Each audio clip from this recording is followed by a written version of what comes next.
Les adaptations de manga par les Américains, c'est pas ce qui se fait de mieux. Il y a quand même quelques bonnes surprises. Alita Battle Angel, je maintiens que c'était un film que j'ai apprécié. Mais la majorité des cas, c'était vraiment pas terrible de la part des Américains. Notamment Dragon Ball Evolution qui pour beaucoup a été la trahison et est même considéré comme la pire adaptation de manga ever. Ce que je partage, hein, c'est pire que le Death Note de Netflix. Donc quand ce Chevalier du Zodiaque est arrivé avec ses bandes annonces, moi qui suis un grand fan de l'animé, je le sentais pas trop. Déjà que le film d'avant, La Patette du Sanctuaire, était pas génial. Il y a quand même des petits points que j'aime bien du film, mais faut reconnaître que c'était pas génial comme film, surtout pour ceux qui connaissent pas Saint Seiya. Mais là, pour le film live, il n'y avait pas de quoi être hypé. Et plus les bandes annonces sortaient, plus on sentait que ça allait être comme Dragon Ball Evolution. Et au final, est-ce que c'est comme Dragon Ball Evolution, ou pire, ou mieux?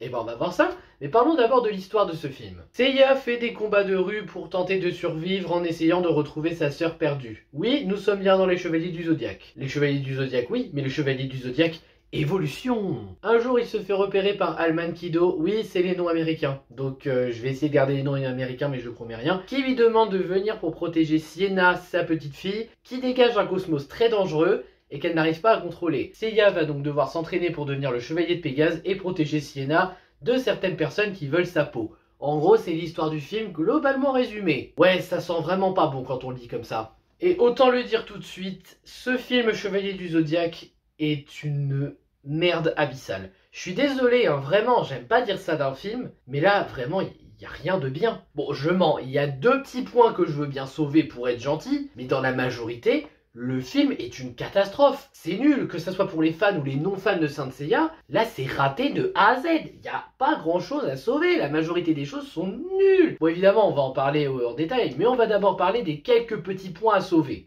Oui, quelques petits, parce que je vais vraiment pas aller loin. Hein. Allez, dans la majorité, qu'est-ce qu'on pourrait sauver? Les musiques. Je reconnais, dans la majorité, elles étaient pas mal du tout. Ça collait bien avec ce qui se passe à l'image. À une musique près, mais bon, la majorité des musiques sont pas mal, et je le reconnais aussi, en termes d'écriture, les personnages, ou du moins les principaux, ils ont essayé de rester fidèles. Sienna avec sa peur du cosmos d'Athéna qu'elle n'arrive pas à contrôler, elle a peur du pouvoir d'Athéna. Seiya qui est déterminé à retrouver sa sœur et qui là est la seule piste pour la retrouver, et qui a un petit développement par rapport à protéger Sienna. La relation c'est une autre histoire dont on parlera plus tard. Alman Kido qui veut à tout prix protéger sa fille adoptive. Les personnages principaux, ils ont essayé d'en faire quelque chose. Ça veut pas dire que le reste est bien. Bon, sinon, disons-le, le reste du film est une catastrophe, notamment les antagonistes, à commencer par Gurad, joué par Famke, je sais plus le nom de famille, excusez-moi, ça fait longtemps. Phoenix dans les 3 premiers X-Men, voilà, comme ça vous verrez qui c'est. Ou plutôt Jean Grey. C'est une femme qui a peur du pouvoir d'Athéna et qui veut se débarrasser d'elle par peur que le monde soit détruit. Raison compréhensible, mais ultra classique et méchante ultra oubliable. À la limite, quand elle est plus à l'écran, tu te dis « Ah, mais c'est vrai qu'elle existe, elle, je l'avais oubliée !» Parce qu'à côté, il y a un autre antagoniste qu'on retient plus, mais pas pour les bonnes raisons cette fois. Mais d'abord, on va parler du second, Cassius. Quelle merde ce Cassius! C'est un patron de MMA qui veut se venger de Seiya pour son arrogance et pour le fait qu'il ait fait tomber son cigare. Ça me fait vraiment penser à Dragon Ball Evolution là. Et putain, Cassius, il est nul dans ce film, il est nul. Il a rien d'intéressant, Cassius. Et je dis ça sans le comparer à l'animé. Hein. Et sinon, on a Iki.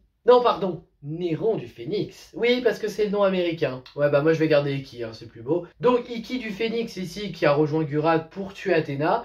Mais tu sais pas pourquoi. Ce qui est marrant parce que même moi, tu vois, en ayant vu l'animé, en connaissant les souvenirs d'Iki, je me dis ouais, c'est une motivation compréhensible, mais ceux qui n'ont pas vu l'animé, ceux qui connaissent pas. Surtout qu'à la base, ce film live, on est d'accord, c'est la naissance d'une nouvelle saga, d'un reboot. Donc logiquement, on ne sait même pas pourquoi Iki s'en prend à Athéna là. D'ailleurs, son look à ce Iki. Oh, mais qu'est-ce que c'est que ce look de rebelle de merde? Oh vas-y, je mets une boucle d'oreille. Ah vas-y, je suis toujours arrogant, ça prouve que je suis un des grands méchants. Mais qu'est-ce que c'est que ce Iki? Putain, j'ai des flashbacks de Piccolo de Dragon Ball Evolution quand je le vois. D'ailleurs, puisqu'on est lancé, parlons des costumes et non des armures. Qu'est-ce que c'est moche. Oh sérieux, je suis pas du genre à critiquer en live, mais j'ai vu des cosplays tellement mieux faits. À la limite, Sienna avec son costume d'Athéna et ses cheveux violets, on va dire ça passe, mais ça fait faux quand même. Dans la majorité, j'ai vu des cosplays mieux faits quoi. D'ailleurs, disons-le tout de suite, on a aussi Mylock, ou plutôt Tatsumi, je l'avais oublié lui. C'est joué par un acteur d'action, j'ai pas retenu le nom d'ailleurs parce que moi je suis parti de la salle des génériques, hein. Franchement je me suis pas posé de questions. Et bah y a rien à dire sur lui à part que cette fois c'est plus un homme d'action préparé plutôt qu'un homme de main boulé. Ouais parce que dans l'anime il était très boulé, hein. Jamais il aidait.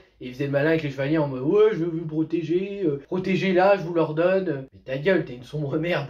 Mais là, ce qu'ils en ont fait, en faire un homme d'action, en vrai, c'est pas une mauvaise idée. Mais c'est tellement mal monté et mal filmé que, bah, tu profites pas bien des scènes d'action. Vraiment, c'est n'importe quoi en termes de mise en scène. Et sinon, bien évidemment, vous vous en doutez, ce film ne respecte absolument pas l'animé, ni le manga. Ah, tu ne retrouves rien, mais alors rien, qui faisait que l'animé Saint Seiya était une réussite. Là, il y a rien, on te lance des trucs juste pour te faire plaisir sans te poser de questions. Tu sens des mecs costard cravate derrière qui se sont juste dit non mais ils sont aveugles les fans, hein, mais leur juste ce qu'ils veulent et voilà, ils aimeront. Navré, nous ne sommes pas tous comme ça. Les scènes d'action sont nulles, le montage est une catastrophe, c'est mal monté, la mise en scène est nulle aussi. Ce qui est dommage parce qu'en vrai, des fois, il y a des chorégraphies qui auraient pu être pas mal, mais c'est gâché par la mise en scène ratée. Et honnêtement, c'est horrible. Les décors, je m'attendais à mieux. Le manoir Kido, j'ai pas l'impression d'être dans un manoir. Sans être chez Bruce Wayne, ils auraient pu faire mieux en termes de manoir, hein. Même pour se cacher. Tu veux te cacher dans un endroit lambda et tout, mais en mettant les moyens, fais des décors un peu mieux que ça. L'émotion, c'est raté. La tension, c'est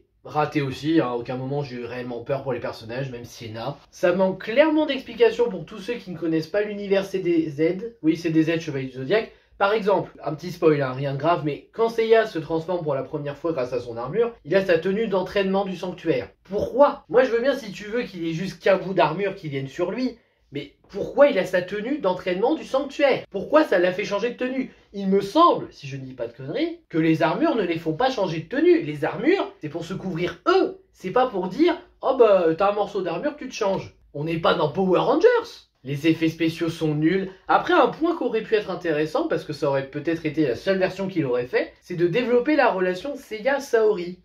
Seiya-Sienna. Parce qu'en fait, ce que j'ai remarqué avec l'animé, les jeux et même les autres séries, genre Omega et tout, c'est que Seiya, il se rapproche pas mal de Saori, mais à aucun moment, t'as l'impression que le couple va aboutir pour de vrai. Et la relation, en vrai, vous auriez pu la développer un peu plus, voire aboutir à ce qu'ils finissent ensemble. Mais faut croire que c'était une porte manquée. Dommage, ça aurait été un des seuls points d'originalité par rapport aux autres versions. Et sinon, à part quelques ralentis qui rappellent fortement Dragon Ball Evolution, comme quoi c'est inutile dans les deux cas, et quelques blagues dispensables, même s'il y en a très peu, je pense que j'irai pas plus loin dans les défauts parce que tout est raté dans ce film à part la musique. Et l'espèce de respect des personnages principaux, mais bon, c'est quand même du ratage maximal. Voilà, je pense que je n'ai pas grand chose à ajouter, donc au final, que penser des Chevaliers du Zodiaque? Rien en fait. C'est nul, à fuir, à ne pas voir au cinéma. Si vous voulez souffrir, regardez-le en streaming quand il sortira. En vrai, ce film est une catastrophe. C'est nul, il n'y a pas de quoi rigoler tellement c'est mal fait, il n'y a pas de quoi passer un moment drôle, il n'y a rien de bien dans ce film. Bon, les musiques restent correctes, mais dans l'ensemble, le film est une catastrophe à fuir, à éviter, vraiment. Ne le regardez pas, n'allez pas le voir au cinéma, ça n'en vaut vraiment pas la peine, à part perdre votre argent. Et donc la fameuse question, est-ce que c'est pire que Dragon Ball Evolution? C'est son héritier. Je dirais qu'on tient deux films au même niveau, irrespect total du manga et des personnages, mise en scène chaotique, tu te demandes pourquoi il y a de l'action comme ça, tellement le montage est mal fait. Donc je dirais qu'on tient, oui, en effet, un nouveau Dragon Ball Evolution, mais il n'est pas pire que Dragon Ball Evolution. Il est au même niveau pour moi, les deux sont des horreurs à regarder. Sur ce, merci à vous d'avoir regardé, n'hésitez pas à liker, partager, vous abonner et à me donner votre avis si vous avez vu le film. Et je vous dis à bientôt pour une prochaine vidéo. Ciao!